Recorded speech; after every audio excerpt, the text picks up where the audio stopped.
नमस्कार दर्शक बंधु शुभ सकाळ आज हूँ सेप्टेम्बर मास 23 तारिख मंगलवार। आज मु आपण पाखु ओडिशा तथा देश विदेशर किछि बछा बछा गुरुत्वपूर्ण खबर नहीं कर आसी जो खबर गुड़िक आपण माने जानिबा निहाती जरूरी। तेबे सेथि मध्यरे सुभद्रा योजना, पीएम किसान योजना, इश्रम कार्ड, राशन कार्ड, आजिर पाणीपाग, सुना दर, पेट्रोल दर भली बहुत सारा खबर रही। सेथिबे भिडियोटी को शेष जाए देखंतु। ता सहित आपण न्यूज को केउ जिल्लार देखुछंती आमकु तळे कमेंट माध्यम जणांतु। चैनल ले नुआ कर आस्थिले दयाकर चैनल टी को एबे सब्सक्राइब कर दियंतु। पाखर आस्थिबा बेल आइकन को प्रेस कर रखंतु जहा फଳରେ एभली गुरुत्वपूर्ण खबर आसिले आपण सर्वप्रथमे नोटिफिकेशन जरिए पाई परिबे। तेबे आ डेरी न करि चलंतु खबर उपरे नजर पकेबा। आजिर प्रथम खबर दशहरा रे बड़ लघुचाप फिका पड़ी पारे पार्वण। तेबे पार्वण ऋतु आरंभ हो जाइछि। आउ मात्र 9 दिन रहिला दशहरा, किंतु एथर दशहरा रे प्रबल वर्षा संभावना रहिछि। आगो पछ होई आसुछि दुईटी बड़ लघुचाप। एहा प्रभाव रे प्रबल वर्षार संभावना रहिछि। एनै पाणीपाग विज्ञान केन्द्र पक्षरु आसंता 25 तारिख पर्यंत राज्य रे प्रबल वर्षा नै अलर्ट जारी कर दैछि। सेपटे बंगोपसागर एक लघुचाप क्षेत्र सृष्टि होइछि। आसंता सेप्टेम्बर 27 जाए स्वल्परु मध्यम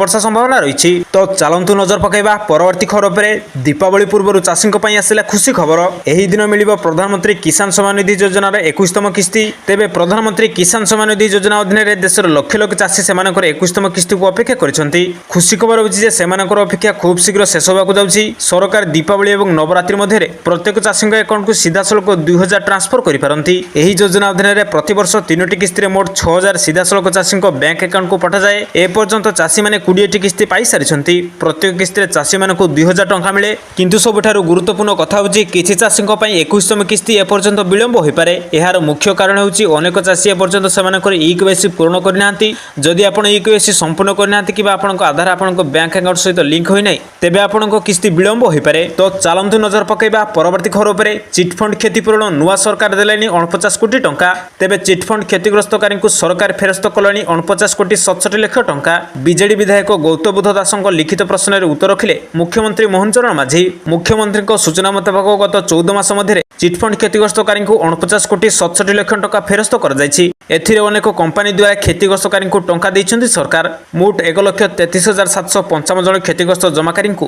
क्षतिपूरण बाबद को टंका दैछन्ती सरकार। 96,801 क्षुद्र जमाकारी को 46 कोटी टंका कर्पस फंड दिया जाइछि। एथि सहित चिटफंड क्षतिग्रस्तकारी को टंका देबाकू 300 कोटी टंकार कर्पस फंड सृष्टि कर जाइछि। राज्य रे अनुमानिक 24,75,782 जमाकार रहितबा सूचना दैछन्ती मुख्यमंत्री। तो चलंतु नजर पकेबा परवर्ती खबर उपरे। सुभद्रा योजनार तृतीय किस्ती बाद पड़िछन्ती 3,69,352 जन हिताधिकारी। एने आज विधानसभा रे विधायक गणेश्वर बेहेरा प्रश्नर लिखित उत्तर रखिछन्ती उपमुख्यमंत्री प्रभाती परिडा। द्वितीय किस्ती 1,83,755 जन बाद पड़िथिया बेले सुभद्रार प्रथम किस्ती 1,80,92 जन पाइछन्ती। द्वितीय किस्ती मोट 1,96,300 जन पाइछन्ती। मोट 1,09,87,894 जन आवेदन करथिले।